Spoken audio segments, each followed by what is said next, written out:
Hello అండి. Welcome to my YouTube channel. ఇప్పుడు గుంట పొంగనాలు ఎలా చేయాలో చూసేద్దాం రండి. ముందుగా క్యారెట్, ఆనియన్, పచ్చిమిరపకాయలు సన్నగా కోసి పక్కన పెట్టుకోవాలి. ఇప్పుడు ఇడ్లీ పిండి తీసుకొని ఉప్పు, సోడా తగినంత వేసుకొని బాగా కలుపుకోవాలి. వెజిటేబుల్ గుంత పొంగనాలు కాబట్టి మీరు అన్ని వెజిటేబుల్స్ కూడా వేసుకోవచ్చు. క్యాప్సికము, పచ్చి కొబ్బరి కూడా ఇందులో యాడ్ చేసుకోవచ్చు. స్టవ్ ఆన్ చేసుకొని ఒక కడాయి పెట్టుకొని ఆయిల్ వేసి ఆవాలు, జీలకర్ర, పచ్చని పప్పు బాగా వేగాక కొంచెం కరివేపాకు వేసుకొని వేగనివ్వాలి.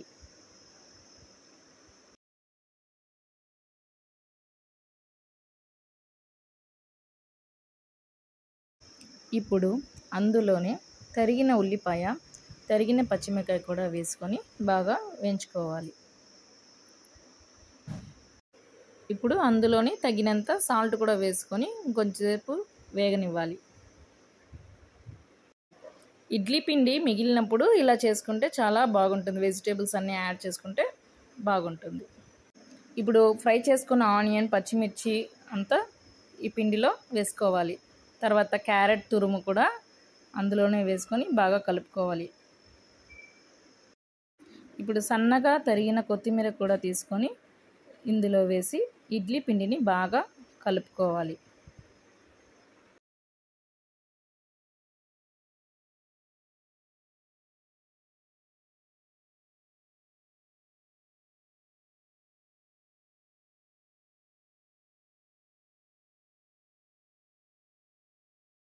ఇప్పుడు స్టవ్ ఆన్ చేసుకొని గుంత పొంగనాలు ప్యాన్ పెట్టుకొని ఆయిల్ అన్నిటికీ అప్లై చేయాలి.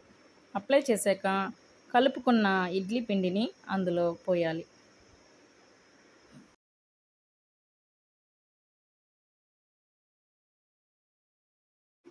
ఇప్పుడు స్టవ్ సిమ్లో పెట్టుకొని ఒక సైడు కాగాక మరొక సైడు కూడా టర్న్ చేయాలి. ఎర్రగా వచ్చేంత వరకు టర్న్ చేసి లో ఫ్లేమ్లోనే బాగా ఉడికించాలి.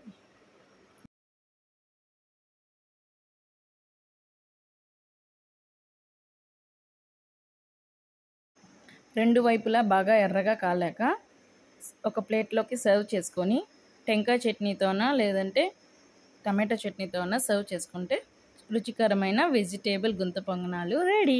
మీరు కూడా ట్రై చేయండి.